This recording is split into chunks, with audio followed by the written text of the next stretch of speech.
കർത്താവ് നിങ്ങളോടുകൂടെ അങ്ങേ ആത്മാവോടും കൂടെ.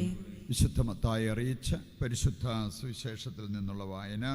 കർത്താവേ, അങ്ങേക്ക് മഹത്വം. അധ്യായം 1, 16 മുതലുള്ള തിരുവചന ഭാഗം. യാക്കോബ് മറിയത്തിൻ്റെ ഭർത്താവായ ജോസഫിൻ്റെ പിതാവായിരുന്നു. അവളിൽ നിന്ന് ക്രിസ്തു എന്ന് വിളിക്കപ്പെടുന്ന യേശു ജനിച്ചു. യേശുക്രിസ്തുവിൻ്റെ ജനനം ഇപ്രകാരമായിരുന്നു.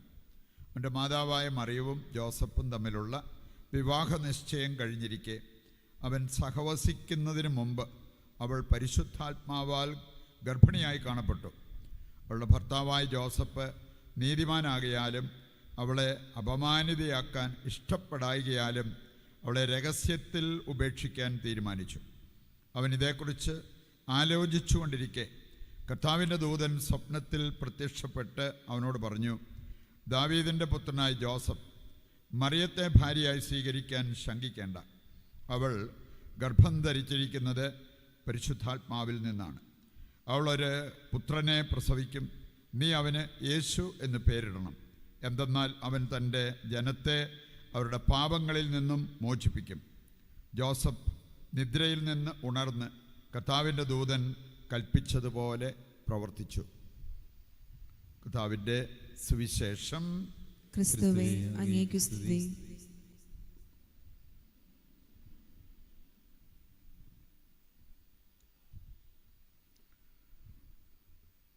ഈശോയിൽ പ്രിയപ്പെട്ടവരെ, വിശുദ്ധ യോസേപ്പ് പിതാവിൻ്റെ തിരുനാൾ നമ്മൾ ഒരു മഹോത്സവമായിട്ട് കൊണ്ടാടുകയാണ്.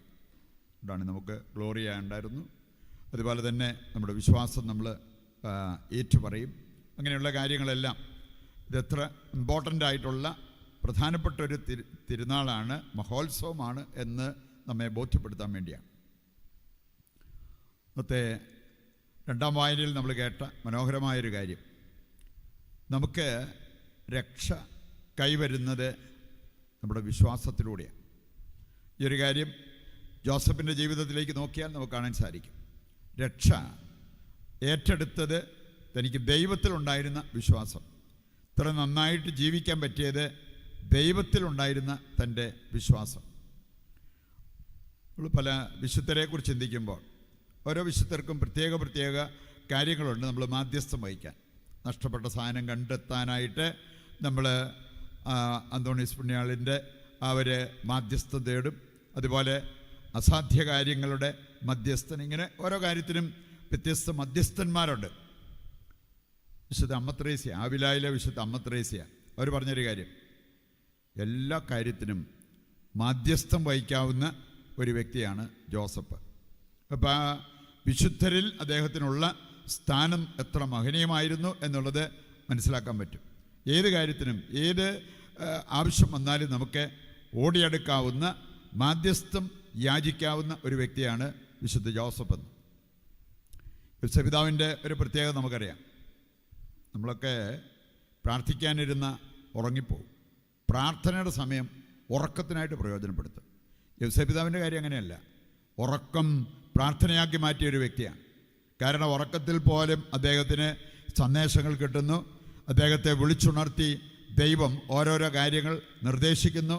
അതെല്ലാം അനുസരിച്ച് മുമ്പോട്ട് പോകുന്ന ഒരു വ്യക്തിയായിട്ട് ജോസഫിനെ നമുക്ക് കാണാൻ പറ്റും.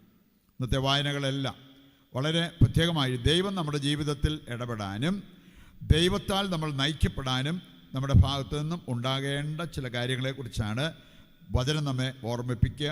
നമുക്ക് അതിൻ്റെ വെളിച്ചത്തിൽ ആദ്യമായിട്ട് നമ്മൾ കാണുന്നത് ഒരു 5 ടൈറ്റിൽസ്, യോസേപ്പ് പിതാവിന് നൽകപ്പെട്ട 5 പ്രധാനപ്പെട്ട ശീർഷകങ്ങൾ നമുക്ക് കാണാൻ സാധിക്കും. അദ്ദേഹം ആരാണ്, എന്ത് നമുക്ക് വേണ്ടി ചെയ്യും എന്നുള്ളതെല്ലാം അതിലൂടെ നമുക്ക് മനസ്സിലാക്കാൻ പറ്റും. നമുക്ക് പരിചയമുള്ള ശീർഷകങ്ങളാണ്. ഒന്ന്, രക്ഷകൻ്റെ സംരക്ഷകൻ. രക്ഷകൻ യേശുവാണ്. യേശുവിൻ്റെ സംരക്ഷകനായിട്ട് നിയോഗിക്കപ്പെട്ട വ്യക്തിയാണ് യോസേപ്പ് പിതാവ് എന്ന് നമുക്ക് കാണാൻ പറ്റും. യോസേപ്പ് പിതാവിൻ്റെ ബീജത്തിൽ നിന്നുണ്ടായ വ്യക്തിയല്ല യേശു ക്രിസ്തു. അപ്പം അതുകൊണ്ടാണ് സംരക്ഷകൻ, രക്ഷകനെ സംരക്ഷിക്കാൻ വേണ്ടി നിയോഗിക്കപ്പെട്ട വ്യക്തി. യേശു അത് രൂപപ്പെട്ടത് പ്രത്യേകമായ രീതിയിലാണെന്നുള്ളത് സുവിശേഷങ്ങളൊക്കെ നമ്മളെ പഠിപ്പിക്കുന്ന ഒരു കാര്യമാണ്. മനുഷ്യൻ്റെ ഇച്ഛയിൽ നിന്നോ ബീജത്തിൽ നിന്നോ ഉണ്ടായതല്ല, ദൈവത്താൽ പരിശുദ്ധാത്മാവിലൂടെ അവന് രൂപപ്പെട്ടതാണ് എന്നുള്ളത് വചനം കൃത്യമായിട്ട് നമ്മെ പഠിപ്പിക്കുന്നുണ്ട്. അതുകൊണ്ടാണ് രക്ഷകൻ്റെ സംരക്ഷകൻ എന്ന് സഭ വിശുദ്ധ യൗസേപ്പിനെ വിളിക്കുക. രണ്ടാമതൊന്ന് നമുക്കറിയാം, തിരുക്കുടുംബത്തിൻ്റെ തലവൻ, the head of the holy family, തിരുക്കുടുംബത്തിൻ്റെ തലവനായിട്ട് ജോസഫിനെ വെച്ചിരിക്കുന്നത് കാണാൻ പറ്റും. മൂന്നാമത്തേതാണ് സഭയുടെ സ്വർഗീയ മധ്യസ്ഥൻ. സഭ സ്വർഗീയ മധ്യസ്ഥനായിട്ട് കണ്ടിരിക്കുന്നത് ജോസഫിനെയാണ്. കന്യാവ്രതക്കാരുടെ കാവൽക്കാരൻ. നമ്മളിതെല്ലാം നമ്മുടെ പ്രാർത്ഥനയിലൊക്കെ എപ്പോഴും ഉപയോഗിക്കാറുള്ള പദങ്ങളാണ്. ഇത് ജോസഫിന് നൽകപ്പെട്ടിരിക്കുന്ന ഒരു ശീർഷകമാണ്.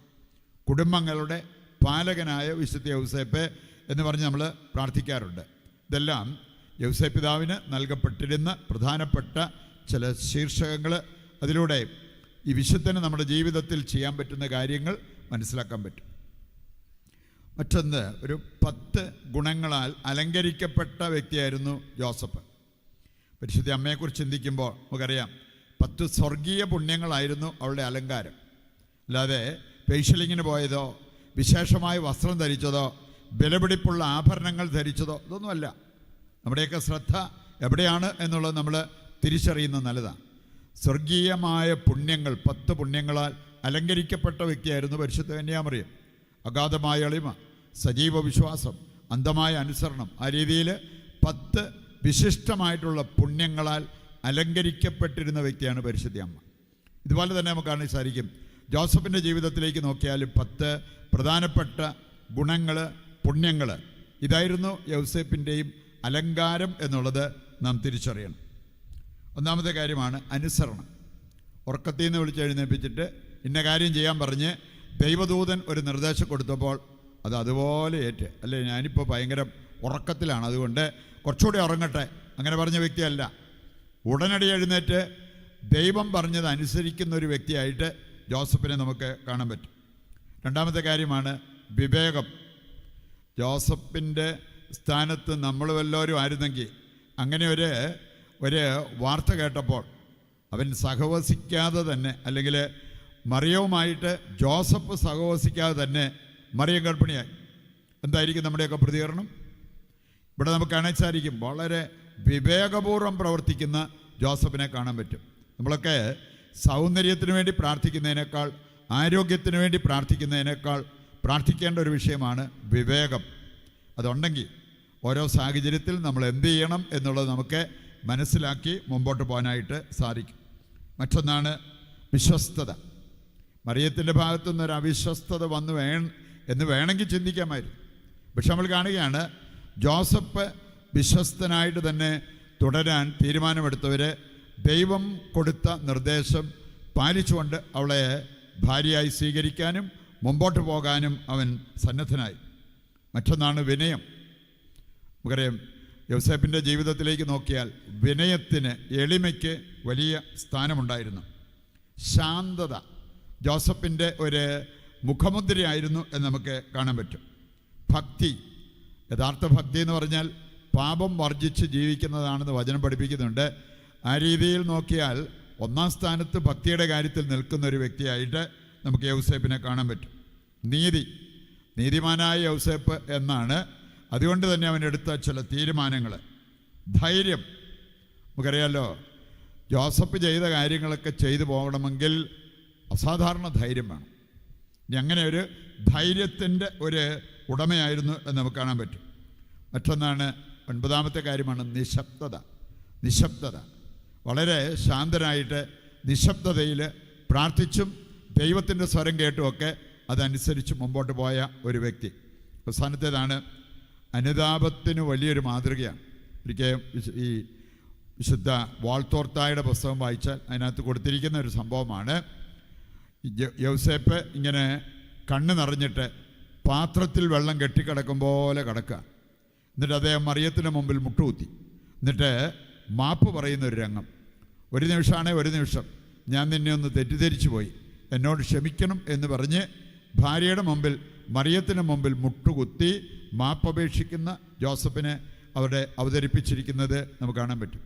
ഈ സ്വർഗീയ പുണ്യങ്ങൾ നമ്മുടെ ജീവിതത്തിലേക്ക് വന്നു കഴിഞ്ഞാൽ നമ്മുടെ ജീവിതം എത്ര മനോഹരമാകും എന്നുള്ളത് നമുക്ക് മനസ്സിലാക്കാൻ പറ്റുന്ന ഒരു കാര്യമാണ്.